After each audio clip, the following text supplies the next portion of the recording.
शर्मा जी। राधे राधे महाराज। राधे राधे महाराज जी। महाराज जी, क्या संतान से सुख की आकांक्षा करना अनुचित है? नहीं,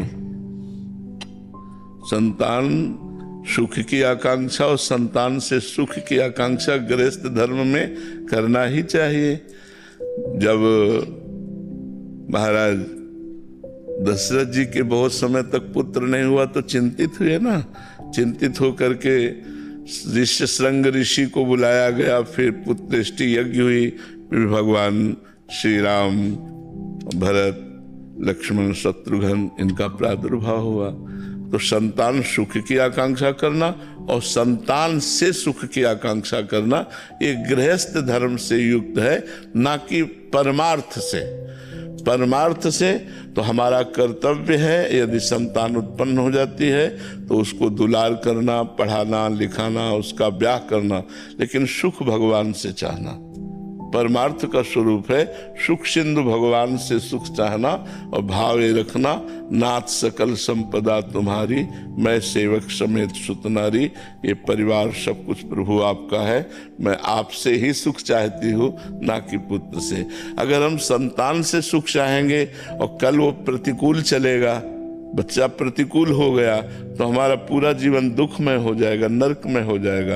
लेकिन हमने संतान से सुख चाहा ही नहीं, भगवान से सुख चाहा, तो हमें प्रसन्नता होगी कि ठीक है, हमारे कोई प्रारब्ध कर्म ऐसे हैं पूर्व के, जिससे पुत्र रूप में आकर ही हमको प्रतिकूलता और दुख देता है। लेकिन सुख तो भगवान देंगे ना। हम प्रारब्ध भोग लेते हैं और भगवान का चिंतन करते हैं, तो उससे आनंद की प्राप्ति हो जाएगी। अगर हम केवल पुत्र के ही भरोसे रहेंगे तो पुत्र नाशवान है, और पुत्र प्रकृति के अधीन त्रिगुण माया से युक्त है, वो हमें सुख नहीं दे पाएगा। गृहस्थी में ये रहता है पुत्र की आकांक्षा और पुत्र से सुख की प्राप्ति की आकांक्षा।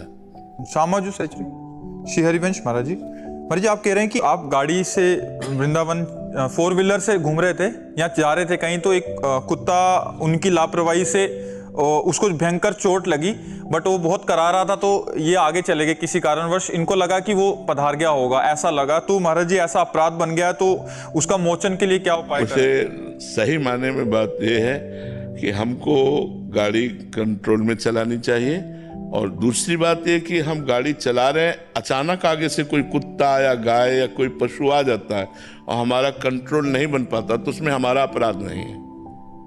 हम जैसे अब हाईवे पे आप गाड़ी चला रहे हैं तो आपको तो पता नहीं है ना, अब उस समय गाड़ी को तुरंत ब्रेक नहीं मारा जा सकता, कंट्रोल नहीं किया जा सकता, उस परिस्थिति में तो दोष नहीं। लेकिन साइड में कुत्ता बैठा हुआ है और आप उसके ऊपर गाड़ी चढ़ा देते हैं, ये आपका अपराध बनता है। आपको गाड़ी से उतरना चाहिए, उसकी हालत देखनी चाहिए, उसको अस्पताल ले जाना चाहिए, पशु अस्पताल, और उसकी दवा करानी चाहिए। ऐसे नहीं छोड़ देना चाहिए, नहीं तो अपराध तो बन ही गया है। अभी गलती हो गई जो उसका मोचन कैसे करें? आगे से गलती ना हो और भगवान से प्रार्थना करो। सब पापों का मोचन भगवान के नाम संकीर्तन से, भगवान की कृपा से हो जाता है। लेकिन हमसे गलती ना हो। आप कार चढ़ा दो, कह दो पाप मोचन बताओ।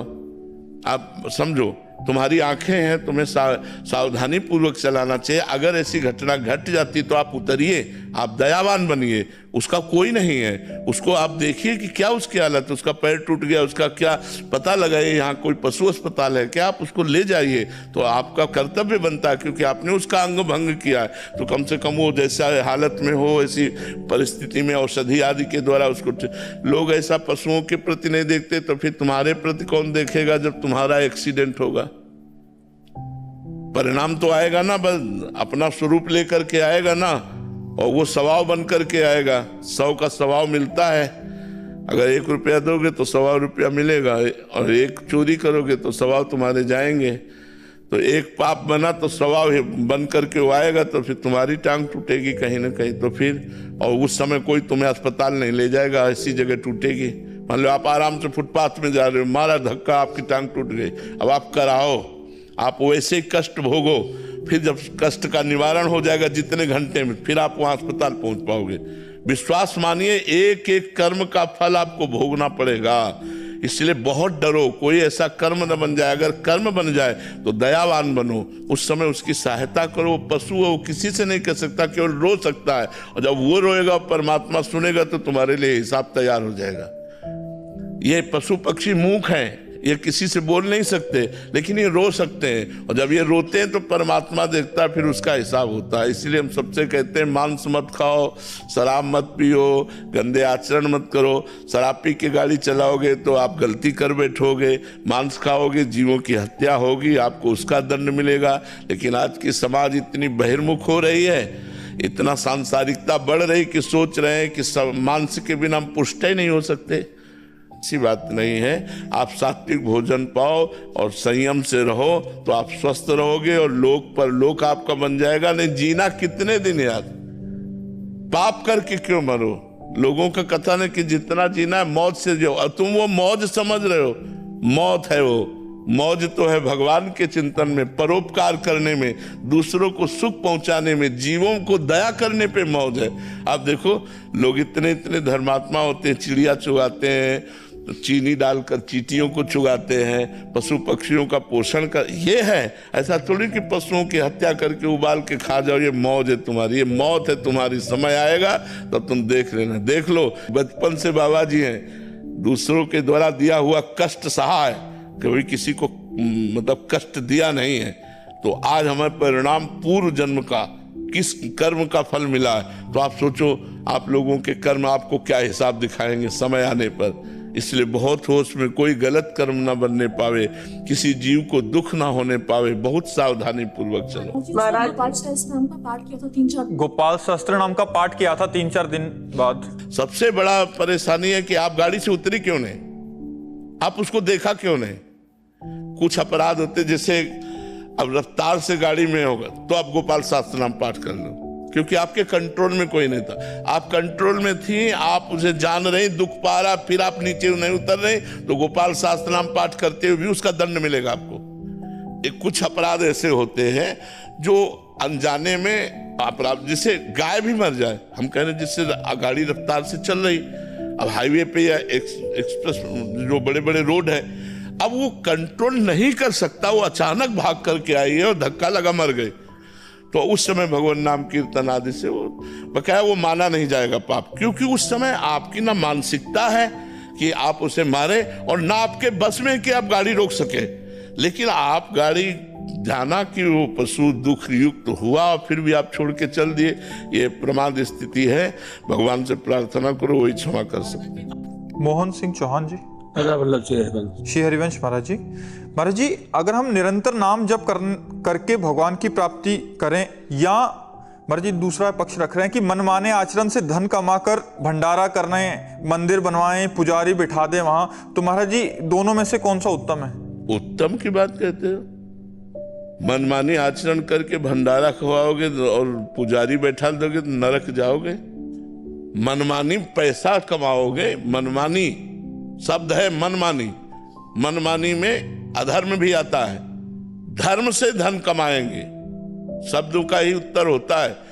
धर्म अर्थ काम मोक्ष, धर्म से धन कमाएंगे और कम से कम खर्चा करके हम दूसरों को खवाएंगे, दूसरों की सेवा करेंगे, ठाकुर जी को विराजमान करके, और हम सेवा पूजा करवाएंगे और स्वयं भगवान का चिंतन करेंगे, भगवान की कथा सुनेंगे। इससे तो भगवत प्राप्ति होगी। और केवल हम धर्म से धन कमाएंगे, बहुत एक एक शब्द अध्यात्म के हैं, केवल धर्म से धन कमाएंगे और हम ये सब करेंगे तो स्वर्ग जाएंगे, और मनमानी आचरण से धन कमाएंगे तो ये सब करते हुए भी नरक जाएंगे। जैसे आप 10 लाख रुपए पापाचरण से कमाए और 1 लाख रुपए संत को दे दिए, और वो संत जब वो 1 लाख रुपए प्रयोग करेगा तो उसकी बुद्धि भजन में नहीं लगेगी, तो आपका वो पाप तो बना ही, और संत का भजन न कराने का वो पाप बना, दोनों तुम्हें नरक ले जाएंगे। धर्म से जो दान शब्द है वो है कि धन मेहनत से कमाया, धर्म से कमाया, तो 100 रुपए में 10 रुपए दे सकते हो किसी को, 90 रुपए तुम प्रयोग करो और 10 रुपए किसी गरीब को, बीमार को, किसी को भी दे सकते हो। ये तुम्हारा दान बढ़िया रहेगा, धर्मयुक्त रहेगा। मनमानी आचरण से तो ये भूल कर रहे हैं जो लोग मनमानी पापाचरण करके सोचते हैं कि हम दे देते संत को तो वो नरक जाओगे, और उस संत की भी बुद्धि भ्रष्ट हो जाएगी और आपको भी नरक जाना पड़ेगा। कीर्ति वर्मा जी। राधे राधे महाराज जी। महाराज जी, आत्मा जब मृत्यु लोक में जन्म लेती है तो कैसे जाने कि वो कहाँ से आई है और और जब शरीर छोड़ेगी कहाँ जाएगी? किसी को पता नहीं, ये उसको पता है, ये किसी दूसरे को पता नहीं। सत्य बात ये है कि सुनहु भरत भावी प्रबल। वशिष्ठ जी त्रिकालज्ञ ज्ञानी महापुरुष, भगवान राम जिनके चरणों में मस्तक रखते हैं, वो गुरु वशिष्ठ जी। सुनहु भरत भावी प्रबल, बिलख कहो मुनिनाथ, हानि लाभ जीवन मरण जस अपजस विधि। हाँ, ये विधान भगवान के अंदर में है कि अब ये जीव किस योनि को प्राप्त होगा, किस योनि से आया है, ये केवल भगवान ही जानते हैं, दूसरा कोई नहीं जानता। अगर दूसरा कोई जानता है तो वो भगवान का भजन करते हुए उस कोटि का महापुरुष हो गया है। तो वो त्रिकाल, और जो उस कोटि का महापुरुष हो गया तो इस विषय में नहीं पहुंचता, वो भगवान की दिव्य रूप माधुरी लीला में जाता है, इस प्रपंच की बातें सोचने में थोड़ी पहुंचता है। हम अपने मन की बात जान करके तो दुखी ही होते हैं, और अगर हम सैकड़ों मनों की बात जान ले तो हम कितने परेशान। इसीलिए भगवान ने माया में एक शक्ति दी है, विस्मृति, वो भुलवाती रहती। जैसे थोड़ी देर याद करो, हम लोग गर्भ में थे माता के, श्वास लेने की भी जगह नहीं थी, नाभि के कनेक्शन से हमारे जीवन का पोषण हो रहा था और हम जिंदा थे। कितना हम कष्ट भोग रहे थे, मां के गर्भ में कितना कष्ट भोग रहे थे, लेकिन एक सेकंड का भी हमको पता नहीं। माया ने विस्मृति के गर्त में, इसी जन्म की बात है। मान लो कोई 45 वर्ष का तो 45 वर्ष पहले की बात है, कोई 20 वर्ष का है तो 20 वर्ष पहले की बात है, लेकिन एक सेकंड का भी हमको ज्ञान नहीं है कि मैं मां के गर्भ में कैसा दुख पा रहा था।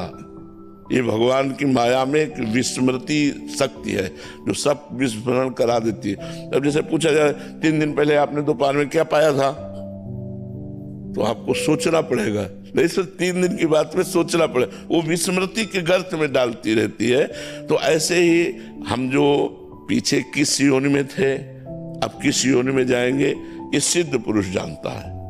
जो भगवान को प्राप्त होकर भगवान के समान हो गया है, वो ये जानता है कि पीछे मैं इस योनि में था। जैसे भरत जी सिद्ध महापुरुष थे, वो जानते थे कि मैं पहले राजा भरत था, हम हिरण से प्रेम किया तो हिरण बन गया, अब उससे मुक्त होकर के मैं ब्रह्म स्वरूप में स्थित हो गया हूं। तो ये सिद्ध पुरुष जानते हैं, साधारण पुरुष नहीं जानते हैं कि आत्मा कहाँ से आई है, किस योनि में प्राप्त होगी, ये किसी को पता नहीं। हरिशंकर सिंह रजावत जी, राधे राधे महाराज जी। महाराज जी, आपके श्रीमुख से सुना था कि दिन में 2 से 4 घंटे का मौन व्रत धारण करना ही चाहिए साधक को, पर जब भी मैं मौन होने का प्रयत्न करता हूं तो ये मन बहुत बाचाल हो जाता है महाराज जी, चुप होने का नाम ही नहीं लेता। हाँ, इसीलिए तो हम कहते हैं मौन थोड़ा धारण करना चाहिए, क्योंकि मौन में ही तो पकड़ पाए कि मन बहुत चंचल हो रहा है। किसका प्रश्न है, पकड़ पाए ना। हाँ, अब उसी को पकड़ करके रोकना शुरू करो, बार बार नाम में मंत्र में लगाओ। वो भागने की कोशिश करेगा, बोलने की कोशिश करेगा, इशारे करेगा, तो ज़्यादा ना समय दे पाओ तो 1 घंटा दो, 1 घंटा से धीरे धीरे धीरे। और वैसे सबको कोशिश करना चाहिए कि आवश्यक हो तो बोलिए, नहीं तो मौन रहिए। वाणी से बड़े अपराध बन जाते हैं, बेमतलब की प्रपंच की वार्ता में समय नष्ट कर रहे हो। सच्ची हम आपसे कहते हैं, चतुरों की चतुरता इसी बात में है कि इस जीवन को सार्थक कर ले, नहीं पता नहीं कब शरीर छूट जाए। जीवन के साथ मृत्यु पैदा होती है, कब मार दे। अच्छा, मर जाना तो सबको है, लेकिन अगला प्रोग्राम जो हमारा होगा वो बड़ा कठिन होगा। पता नहीं किस योनि में भेजा जाए, सुअर बना दिया जाए, कुत्ता बना दिया जाए, नाली का कीड़ा बना दिया जाए, पशु पंछी बना दिया, क्या बना दिया जाए। कर्मों का संयोग है, फिर हम क्या कर पाएंगे, फिर हम भजन थोड़ी कर पाएंगे, फिर हमसे कुछ नहीं होने वाला, फिर तो केवल प्रारब्ध भोग भोगना होता। जीवों की बड़ी दुर्दशा है, बड़ी दुर्दशा है। एक पशु है, वो दूध, उसका बछड़ा मर गया, उसका अब वो दूध देने में परेशानी, अब लाठी खा रहा है, इंजेक्शन लगाया जाए, मतलब क्या क्या। देखो लोग मांस खाते हैं पशुओं का, कैसी दुर्दशा से मांस खाते हैं। जिंदा जला देते हैं, उनको ज्यादा स्वाद आता है। जिंदा ऐसे पैर बांध दिए, नीचे से आग, ये सब हम ही लोग हैं। कर्म बिगड़ जाएंगे तो ऐसे जिंदा वो भी चलाए जाएंगे। तो सबसे बड़ी बुद्धिमानी यह है कि हम भगवान का अधिक से अधिक नाम जप करें।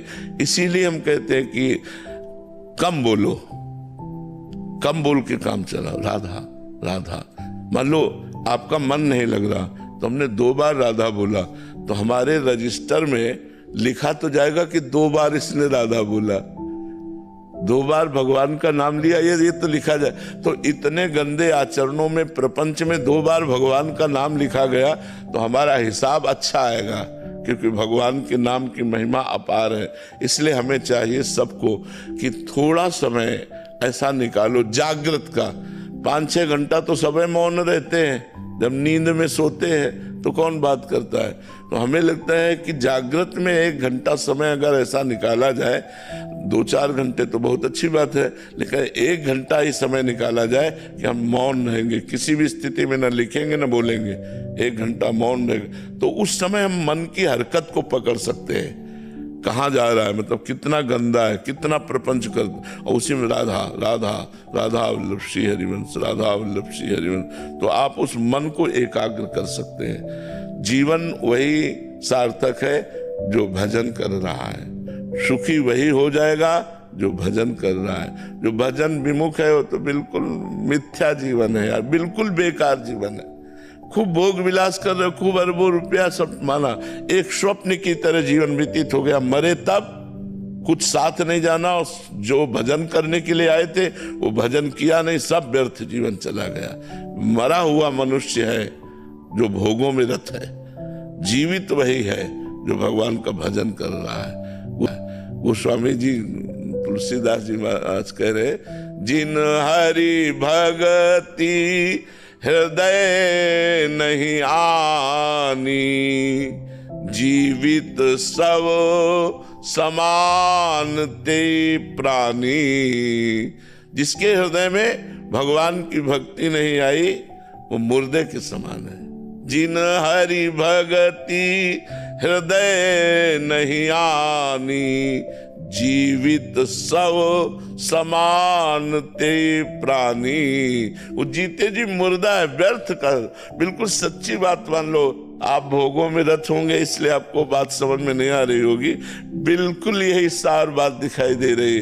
नाम जप कर लो तो तुम्हारा जीवन सार्थक, नहीं तो बिल्कुल बेकार जीवन। हमारा मनुष्य जीवन स्थायी नहीं है, ये क्षण भंगुर है, कभी भी नष्ट हो सकता है। फिर अगला जो प्रोग्राम है, अगली जो योनिया है, वो हमारे बस में नहीं है। अभी हमारे कान में दर्द है दवा ले लो, पेट में दर्द है दवा ले लो, लेकिन पशु पक्षियों को वो बता भी नहीं सकते कि मेरे कहाँ पीड़ा हो रही, सब भोगने पड़ते हैं। इसलिए चतुरता पूर्वक अपने समय को बचाते हुए हम भगवान के नाम में लगावें। इसीलिए हमने मौन के लिए प्रार्थना की थी कि अधिक से अधिक मौन रहने की चेष्टा की जाए।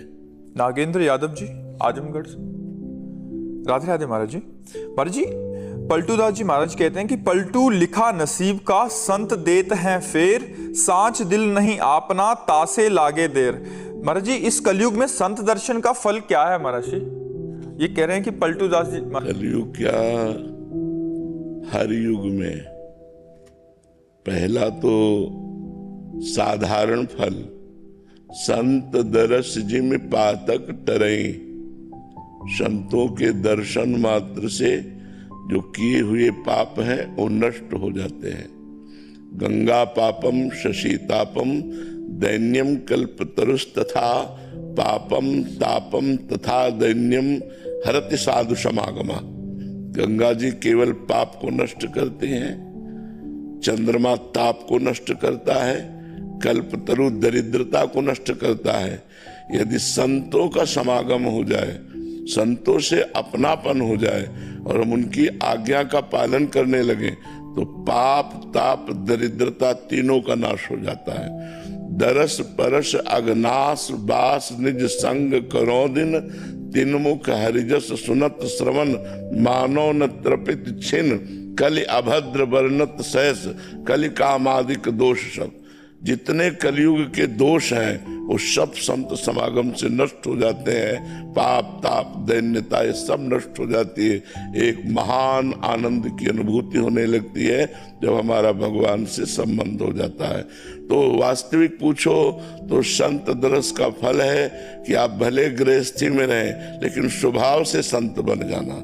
पारस और संत में यही अंतर है कि पारस किसी लोहे को छूती है तो वो स्वर्ण बना देती है, लेकिन संत का हृदय अगर किसी से छू जाए तो उसे संत बना देता है, उसे निष्पाप महाभागवत बना देता है। तो संत दरस से बढ़कर के गिरजा संत समागम शम न लाभ कछुआन। भगवान शंकर कहते हैं हे गिरजा, संत समागम से बढ़कर कोई लाभ नहीं है। एक महापापी भी महाभागवत बन सकता है। जैसे राधा वल्लभी संप्रदाय के एक महान पुरुष हुए हैं, चतुर्भुज दास जी उनका नाम था। वो भ्रमण करते रहते थे संतों की मंडली लेकर जगत पावन करने के लिए। तो एक जगह वो भगवत कथा कह रहे थे, तो उसमें एक धनी मानी के यहाँ चोरी करके चोर भगा। तो राजकर्मचारियों ने पीछा किया तो बहुत बड़ी सभा लगी हुई थी, वो बीच में जल्दी से जाके बैठ गया। राजकर्मचारी ने देखा तो इधर गया, लेकिन उन्होंने विचार किया यहाँ संत समागम में चोर क्यों रुकेगा, तो वहां से क्रॉस कर गए। और उस समय कथा चल रही थी कि जो संतों की शरण में आ गया और उनसे गुरु दीक्षा ले ली, उसका नया जन्म हो जाता है, पीछे के सारे पाप नष्ट हो जाते हैं। वो उसके दिमाग में बात बैठ गई। जब सब लोग चले गए तो पीछे उठा और जाकर के प्रणाम किया और बोला, महाराज पहली बार मैं जिंदगी में किसी संत के आगे हाथ जोड़ रहा हूं। आपकी एक बात सुनकर, आपने कहा कितना भी बड़ा पापी हो, यदि वो संत समागम करे, संतों की शरण में हो जाए, संतों से गुरु दीक्षा ले तो निष्पाप हो जाता। क्या मैं निष्पाप हो सकता हूं? मैं जीवन भर हिंसा चोरी व्यभिचार गंदे आचरण करता रहा, तो उनका हो सकते हो। पहला नियम, झूठ नहीं बोलोगे। दूसरा नियम, अब चोरी नहीं करोगे।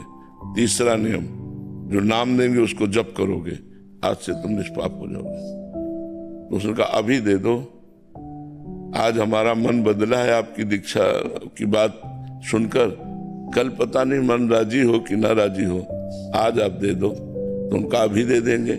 ऐसे जो सीरियस मरीज होते हैं उनका तुरंत उपचार किया जाता है। उन्होंने तुरंत कंठी मंगाई, मूड मुड़वाया, 12 तिलक लगवाए और उसको गुरु दीक्षा दे दी। पहली बात, आज से तुम्हारा नया जन्म हो गया। अब तुम्हें झूठ नहीं बोलना, निरंतर नाम जप करना है, सावधानी से अब जीवन व्यतीत करो तो तुम्हारे सारे पाप नष्ट हो गए।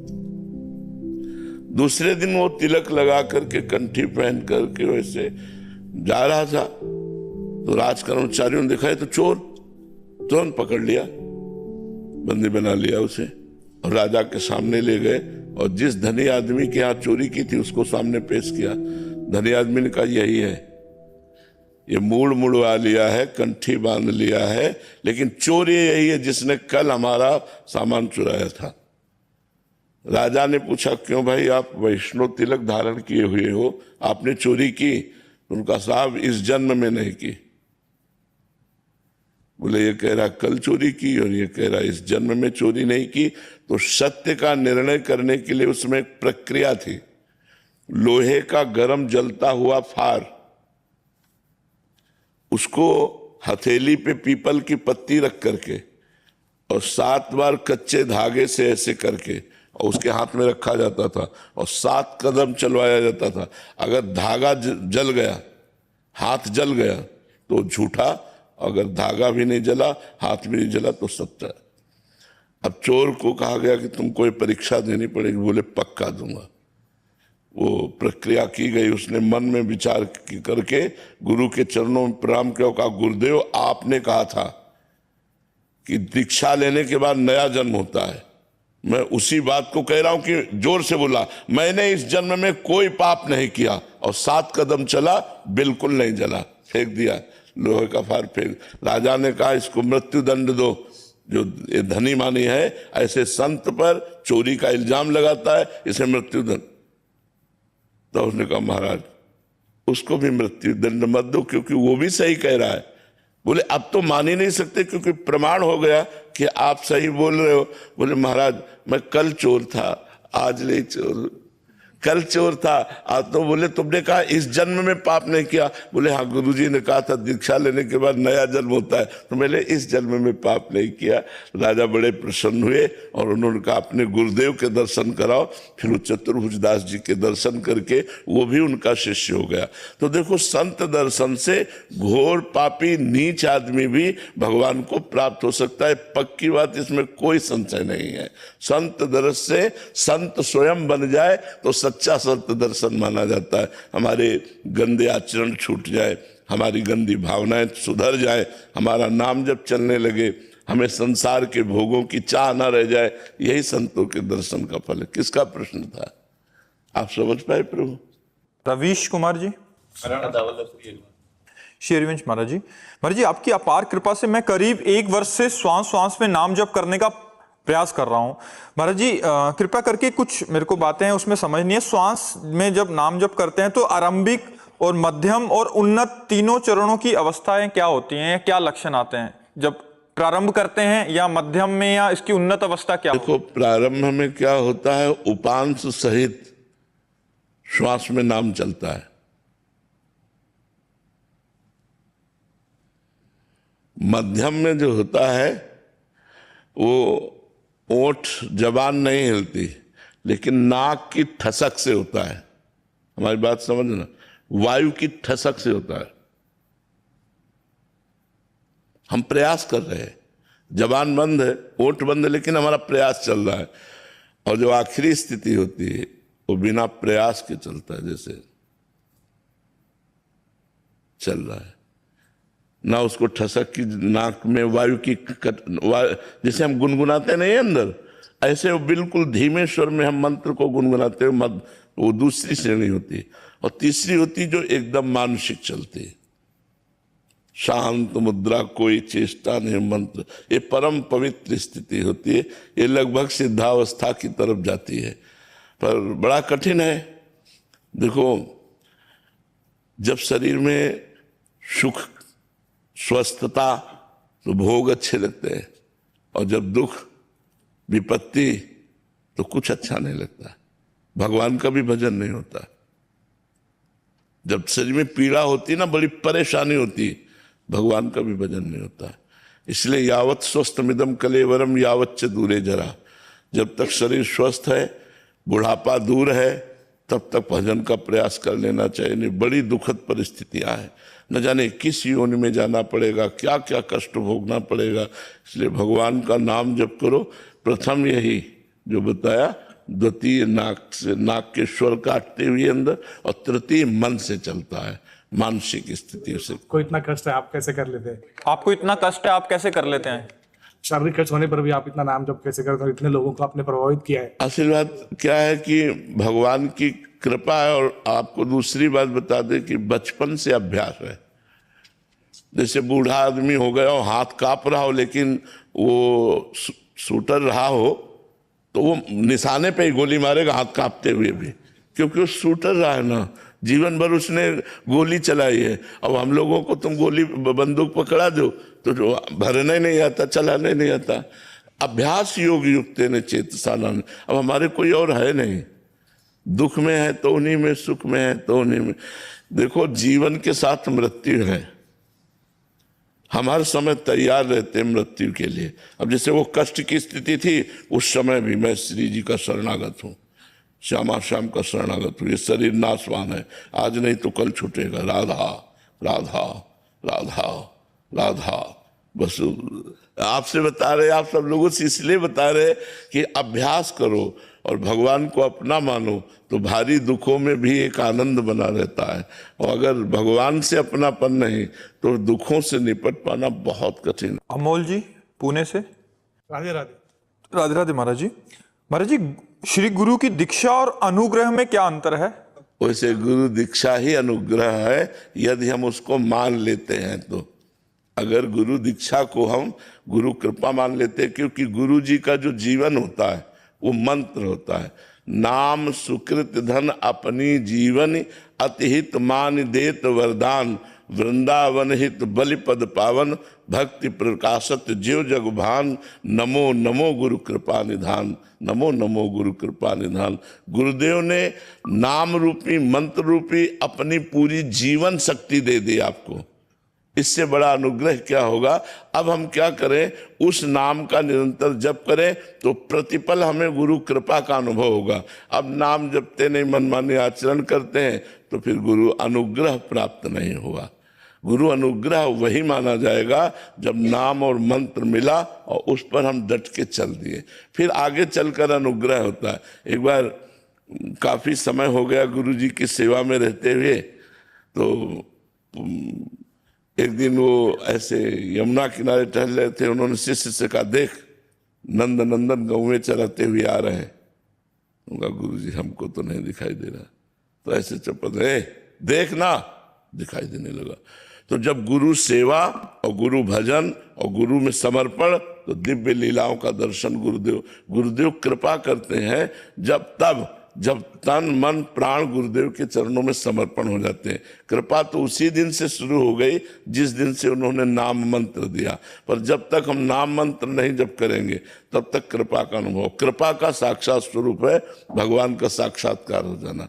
जैसे हम एक उदाहरण में बताते हैं, एक बहुत बड़ी संत हुई है करमेती बाई जी। उनके पिता व्यासदेव जी थे। वो भगवान की कथा कहा करते थे। करमेती बाई बचपन से भगवान की कथा सुनती रहती थी।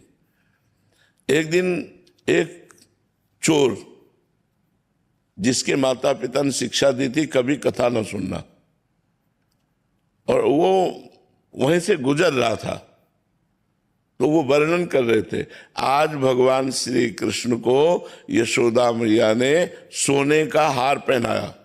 सोने का हार? वो तो चोर था। सुनते ही कदम रुक गए।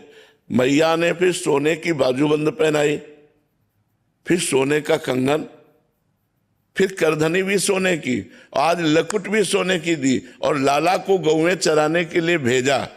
आज क्योंकि भगवत लीला नित्य चलती है ना, तो उसे आज कह के ही कहा जाता है। वो तुरंत रुक गया, और जब सब कथा के भगत चले गए तो नजदीक गया और चाकू निकाली। कहा, इस धनी का नाम बताओ। देखो गुरु कृपा तुम्हें बता, समझ गए। बोले ये हटाओ तुम चाकू, तुम इस धनी को क्या करोगे? बोले लूटेंगे। बोले तुम्हारी सामर्थ्य नहीं है कि इसको लूट सको। ये बड़े बड़ों को लूट लेता है, इसको तुम क्या लूटोगे? बोले बताओ। मैं कसम खाता हूं तब तक मैं पानी नहीं पीऊंगा जब तक इसको लूट नहीं लूंगा, क्योंकि आज तक मैंने जो ठाना है वो किया है। बोले अब हम बता देंगे तुम्हें। ये वृंदावन में रहता है, इसका नाम श्याम सुंदर है, और ये नित्य गौवें चराने जाता है अपने सखाओं के साथ। तो बोले निश्चित लूटूंगा। बोले सुनो, अगर लूट तुम्हारी धमकी से नाव कब्जे में आवे तो माखन मिश्री दी, और कहा माखन मिश्री उसे खवा देना, फिर लूट लोगे तुम। उन्होंने समझ लिया कि भगवान की इस जीव पर कृपा हो गई, क्योंकि इसने हट कर लिया कि पानी नहीं पीऊंगा जब तक लूट नहीं लूंगा। अब वो नंगे पैर वहां से वृंदावन का पता लगाते हुए आया। जब हम आए थे तब वृंदावन का और स्वरूप था। तो 500 वर्ष पहले तो और स्वरूप रहा होगा ना। हमें तो मान लो 27-28 वर्ष हो गए, तो वृंदावन का और स्वरूप था। 27-28 वर्ष पहले ही ये सब रोड नहीं थे, लाइट नहीं थी, इधर कोई निवास नहीं था, जंगल ही जंगल, बड़ा आनंद में था उस समय। तो जंगल ही जंगल। और उसने सोचा जंगल में ही गाय चराने आएंगे, तो श्याम सुंदर, श्याम सुंदर। अब 3-4 दिन हो गए थे, पानी नहीं पिया था। श्याम सुंदर, ये श्याम सुंदर। अब भगवान का नाम, भगवान लीला बिहारी कब किस पर कृपा कर दे। तो दिखाई दी सैकड़ों दिव्य गौएं, जो भगवान की दिव्य गौएं, और सखा पुकार रहे थे, ए श्याम सुंदर देख तेरे को कोई पुकार रहा है। और वो ललित त्रिभंगी स्वरूप भगवान का, कोटि कोटि काम को भी मूर्छित कर दे, ऐसा ठाकुर जी का स्वरूप है। मुनिमन ध्यान धरत लय पावत, बड़े बड़े मुनिजन जिनका ध्यान धरते, ध्यान में नहीं आते, वो प्रभु उसके पास गए। बोले क्या है रे, काहे को पुकार रहा है? बोले तुम कौन हो? बोले हमारा नाम श्याम सुंदर है। और ठीक वही आभूषण पहने थे जो व्यास जी वर्णन कर रहे थे, क्योंकि भगवान तो सर्वांतर्यामी है ना, वैसे ही सोने के लकुट, वैसे ही हार। उसकी दृष्टि गई। बोले जिंदगी में ऐसा हमको अवसर नहीं मिला कि एक बालक को लूट ले। उसने निकाली चाकू और कहा नीचे उतार के सब रख। ले धत, हमें चाकू से डरते हैं। और ठाकुर जी की वो मधुर भाषा, तो उसे गुस्सा तो आ नहीं रही थी, प्रेम आ रहा था ठाकुर जी को देख के। तो उसने चाकू रख दिया, बोला हमारा नाम नहीं सुना होगा, अच्छे अच्छे डरते हैं हमारा नाम सुन के। बोले क्या तेरा नाम है? बोले गोवर्धन डाकू। तो बोले पता है मेरा क्या नाम है? गोवर्धन धारी। ठाकुर जी ने कहा मेरा नाम गोवर्धन धारी। तब उनको पंडित जी की याद आ गई कि पंडित जी ने कहा था कि बहुत वो कब्जे में आने वाला नहीं। तो उसने कहा सुनो, ये अपने आभूषण दे दो, माखन मिश्री खा लो। भगवान ने उस जीव पर कृपा की। जे ही माखन मिश्री खाई और कहा तू भी पहले खा, क्योंकि तूने अभी तक पानी नहीं पिया। जे ही उसने भगवान का उच्छिष्ट, सारे पाप नष्ट हो गए, दिव्य ज्ञान प्रकट हो गया, और वृंदावन में रहकर ही भजन करके वो भगवान के धाम को गया। तो संत गुरु आज्ञा पर यदि हम अपना जीवन निछावर कर दे, तो देखो एक चोर को भगवत साक्षात्कार हो गया। एक चोर दृढ़ निश्चयी हो गया, तो जो बड़े बड़े मुनियों के ध्यान में आने वाले भगवान नहीं, उसके ध्यान में आ गए। तो हमें लगता है हम लोग दीक्षा तो ले लेते, लेकिन गुरु की बात नहीं मानते। गुरु तो बना लेते हैं, लेकिन गुरु की आज्ञा पे नहीं चलते। इसीलिए हमारे अंदर गुरु अनुग्रह प्रकाशित नहीं होता। नहीं तो गुरु अनुग्रह वही जो नाम दे रहे हैं, जो मंत्र दे रहे हैं, वही गुरु